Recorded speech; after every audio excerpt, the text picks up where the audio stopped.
The City of London and the lovely dome of St Paul's Cathedral. Surrounding the dome of St Paul's, all those modern buildings ironically stand on the site of that which was the ancient Roman city of Londinium. The haunt of Hollywood stars, for example, the actress Elizabeth Taylor has spent many of her honeymoons there. The red Aston Martin, that shiny cherry red one, please Santa. This area in the east known as Covent Garden. Well, it looks a bit dead, doesn't it? Well, it's Sunday night. The day of rest is Sunday still. And, of course, even actors and stage managers need some time off. So, relatively tranquil tonight. We'll be crossing the bridge itself in a few minutes, and I'll have more to say about it then. But we're going to be leaving the city of London now, and we know we're leaving the city because we pass the symbolic dragons once again. Symbolic sentinels.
Famous if petite statue of an angel, the Angel of Christian Charity, better known to Londoners by its sobriquet Eros. This statue in aluminium, the first to be cast in that metal, is a monument to social which actually shortly, when the traffic clears, we'll see its distinctive outline against the bright lights, a distinctive silhouette. A livestock fair held during the month of May up until the 18th century, until it developed a reputation for drunken violence and was abolished. Then the area was subsequently developed into this splendid district we know today, where you will find some of London's finest townhouses and leafy squares. What you see today was completed in 1905. Harrods, like Harvey Nichols, famous for its sumptuous window displays. They're installing the window displays at the moment. I'm not sure. Oh, great, because the last time I was here, what they often do in stores in Knightsbridge is when they're installing a new window display, they blank out the windows temporarily so as not to ruin the surprise once the tableau is complete. But there we have Harrods Christmas window displays ready now. In style, slightly more restrained than Harvey Nichols, but just as magnificent in their own way. Look for the price tags though and you won't find them. There's a saying in Knightsbridge, in fact, if you have to ask the price, you probably can't afford it. How snobbish is that? But a riot of colour there, tinsely, gaudy and spectacular. Well, all the big names are here, Hugo Boss, Giorgio Armani, Lacoste, Burberry, but as I said before, not wishing to labour the point, no price tags.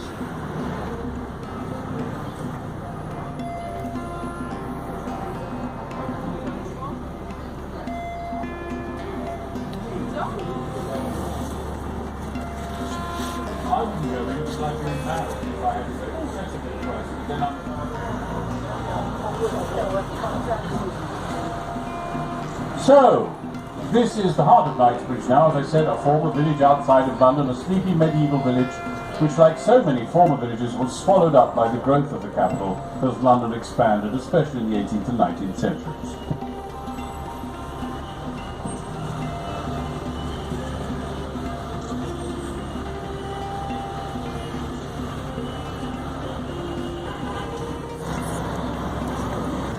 So on the left-hand side, we see the Queen Mother Gates. These ornamental gates date from 1993 and were named in honour of Her Majesty Queen Elizabeth, the Queen Mother. As her title suggests, she was the mother of our present Queen. She lived to a very great age, 101 years. Towards the end of her life, she was asked the secret of her longevity. She put it down to two things: gin and tonic.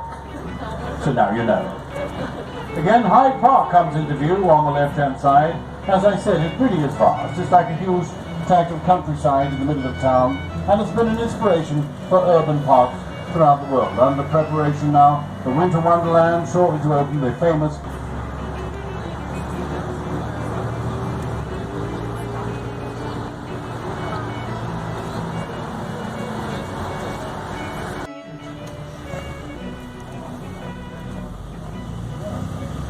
close-up view of the Marble Arch on the right-hand side. Its wonderful design was inspired by the Arch of Constantine in Rome.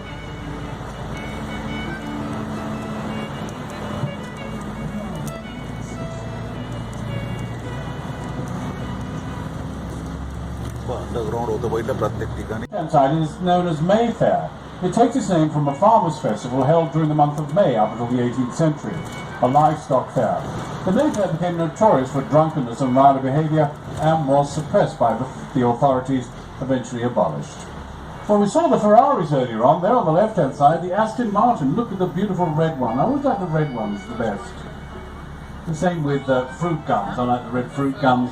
I like the red Ferraris. And I like the red Aston Martins. That shiny cherry red one. Please, Santa. What do you reckon? The grey one? Oh, the grey one, I've been told by my colleague, is superior. Anyway, Aston Martin has a great advert of 1920. For a while during the Second World War, it was effectively an army barracks. Many senior officers from the United States Armed Forces were billeted there during those dark days. There's the Grosvenor House Hotel coming into full view on the left-hand side.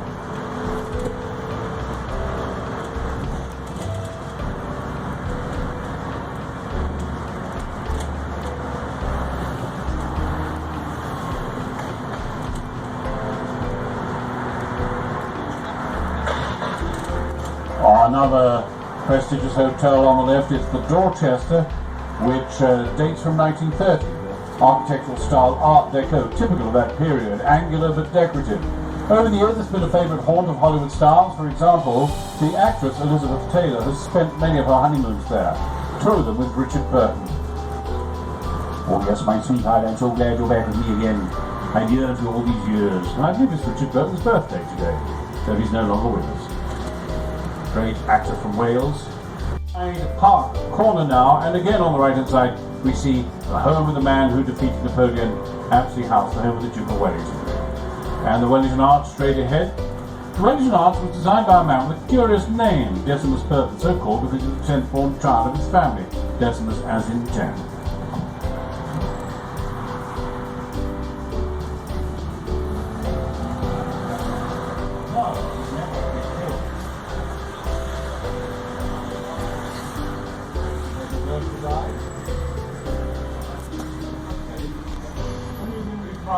For a royal park, it has no formal flower beds guide, so I'm just going to hide briefly.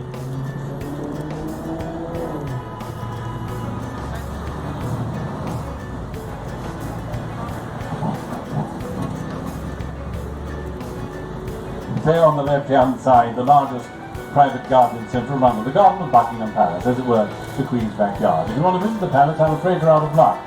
The palace is open to the public typically between late July and late September. During that period, if you do visit, you're unlikely to bump into the Queen. As is her custom, she spends her summer months at Balmoral Castle in Scotland and then returns at the end of the season.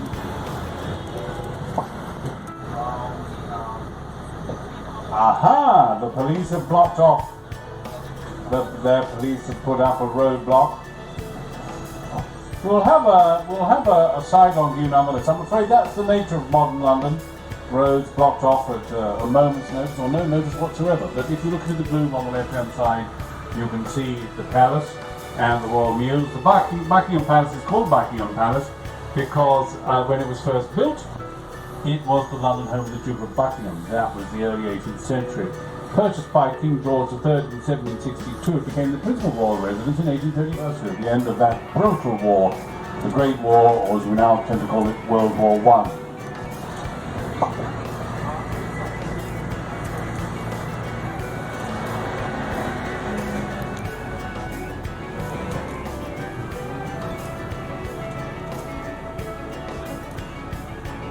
Victoria Street, surely you'll see one of England's loveliest churches, Westminster Cathedral, the principal church of Roman Catholics here in England and Wales. Despite its, as it were, antique appearance, it was built in the 20th century, completed in the year 1911, designed by the architect J.F. Bentley in a style reminiscent of the glory days of Byzantium.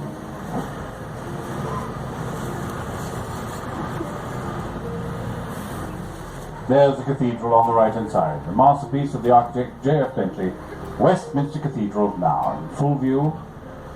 Well, we're now on Victoria Street, which to be honest is a rather bland street of modern office buildings, but we will be amply compensated in a few minutes' time as we head towards the heart of Westminster. Coming up next, Westminster Abbey, the Houses of Parliament, the London Eye and the River Thames itself.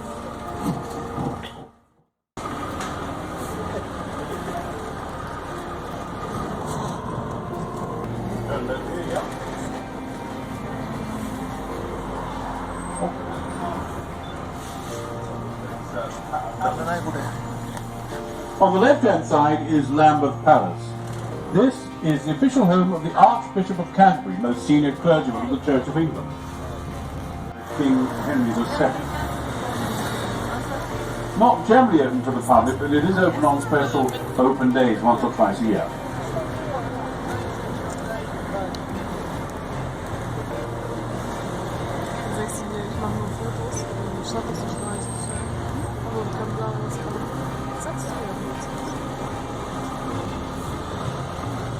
Across the river, with the beautiful reflections in the water, the Houses of Parliament, the seat of government in Great Britain, increased the survival rate of soldiers by a remarkable 80%. That's right, 80%. And many of the techniques she developed in the field hospitals out in the Crimea have informed healthcare in hospitals ever since.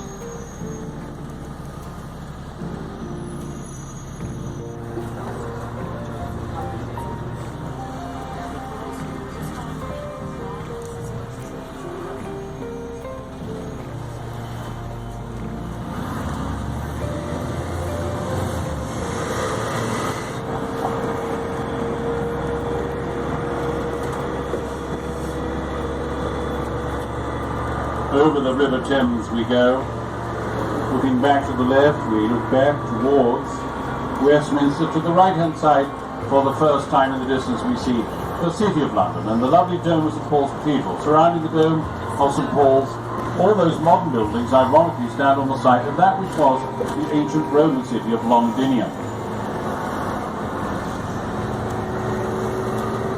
It's now the banking district, and incidentally, that's where we're going now.